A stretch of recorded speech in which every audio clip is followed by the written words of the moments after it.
Kaya ganito na lang nga bakit mahal ko si Abby. Bakit mahal ko si Abigail Karikitan? At bakit mahal ko si Elias? Bakit ganito na lang ang pagtulong ko sa kanila? I am not paid. Walang binabayad sa akin si Elias kasi Abby para dito, no. Advocacy ko na talaga ang mangbugre sa mga puta. Sang mang-aagaw ng titi na hindi naman sa kanila. Bakit mahal ko ang pamilya ni Elias kag si Abby? Kasi nakikita ko si Abby sa sitwasyon ko kay Abby noon eh. Na sinira kami ng isang kabit ng babae na katulad ni Beverly. Bakit gustong-gusto ko gid nga patsyon sa kahihiyan kag i-expose ang alpot nga si Beverly? Kasi ako si Abby noon. Ako si Abby noon. Inagaw ang tatay ng mga anak ko sa amin. Lumaki sila na walang ama. So this situation, it hits home. Naaalala ko kung paano umiyak ang mga anak ko na iniwanan kami ng tatay nila.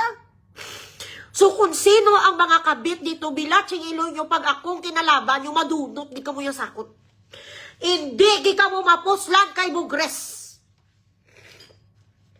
Bakit nagaumul-umul ko kay Beverly? Kasi wala siyang patawad. Ginawa niya lahat, lasigin si Elias. Gusto sang alput nga masira si Abby, kawawa si Apollo. That is why Abigail has my sympathy. Kasi si Abby ako noon. Ganun talaga na hindi inuuwian ang mga anak ko. May babae nga gaimbita nga maglasing sa dati kong asawa. Dinadala sa bahay kasi mayaman ang babae na naging kabit ng aking ex. Ganun na ganun ang naranasan ko. Hindi ko alam kung saan ako ilalagay ang aking puso. Katulad kay Abby. Tawagaya si Elias, hindi nakakauwi na madaling araw kasi may albot na gustong tsumupa sa kanyang asawa. Kaya ganun na lang ang galit ko sa yudiputa nga Beverly. Hindi to dahil lang sa content. Hindi to dahil lang sa vlog-vlog. Talagang naranasan ko yan.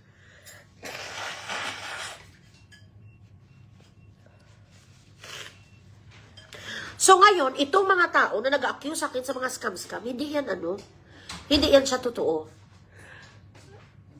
Ha? Ako? Ako na? O, sige. Ito talaga ay senaryo ng buhay ko. Na pag may isang babae na walang voice, may isang babae na aping-api, na hindi marunong makipaglaban sa kanyang pamilya. She is not gifted with communications that I possess. Any woman that could not stand to fight for their family and she doesn't have a voice, I come in between. I make it a point that I am going to meddle because I do not want to see another me in someone else's place. I do not want to see. I was helpless because I was away from home. I had two choices. To go home and kill the father of my children and his mistress, or I stay here in order for me to make ends meet. Anong pipiliin ko? Ang revenge ko sa kanilang tatay o ang mga anak ko? So pinili ko ang pagiging nanay instead sa pagiging asawa. Sabi sa akin ni Papa, that time, uuwi ka dito, wala kang trabaho, may 4 kang mga anak. Tapos kung mapatay mo pa ang asawa mo, paano ang mga anak mo hindi na sa makapag-aral? Nasa airport na ko. May ticket ako kag lahat. Gusto ko gid maumuwi. Gusto ko talaga kasi gusto ko buuin ang pamilya namin. Sabi ni Papa sa akin, uuwi ka sa isang lalaki na hindi mo na pwedeng pagkatiwalaan. If God asked you to throw something out, ito nanggaling talaga to sa bibig ng tatay ko ha. Ingleson ko lang kay Ilonggo kasi sabi niya. Sabi niya sa akin in English, if God is telling you to throw something out, He wants you to pick up something better. So find somebody that you will put again beside your heart that would love you endlessly. Sabi ko, sino naman pa ang papatol sa akin? I have 4 children. May mga lalaking malaki ang heart, sabi ni Papa. Kasya kayong 5 doon. Yun ang sabi ni Papa sa akin. Kayong 5 ng mga anak mo, kasya kayo dun sa heart ng lalaking ibibigay sa'yo ng Panginoon. Huwag mong balikan ang nanloko sa'yo. Huwag mong ipaglaban ang lalaki na mabilis pala siyang nakawin. Yan ang naging buhay ko. Kaya ito si Daddy Bogs, murahin ko man siya ng ilang beses, At ilang beses ko siyang sinasabihan na i-divorce ko siya. Hindi ko naman didi-divorce. Anniversary namin sa August 3, magti-10 years na kami kasi siya ang regalo sa akin ng Panginoon. Pinag-aral niya ang mga anak ko, aeronautics, political science, nursing, tapos ngayon si Trisha, junior high si Trisha.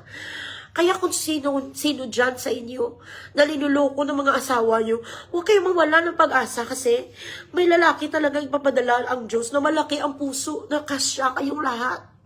Yun ang sabi ng tatay ko, huwag mong balikan ang lalaking manluloko, lulukuhin ka ulit. So I didn't go home. Hindi totoo na hindi ako umuwi sa Pilipinas dahil sa scam. Hindi. Bakit ako hindi umuwi sa Pilipinas? Citizen ako. Choice ko na hindi umuwi dahil ang pangarap ko, makuha ko ang mga anak ko. Until nakilala ko si Daddy Bogs.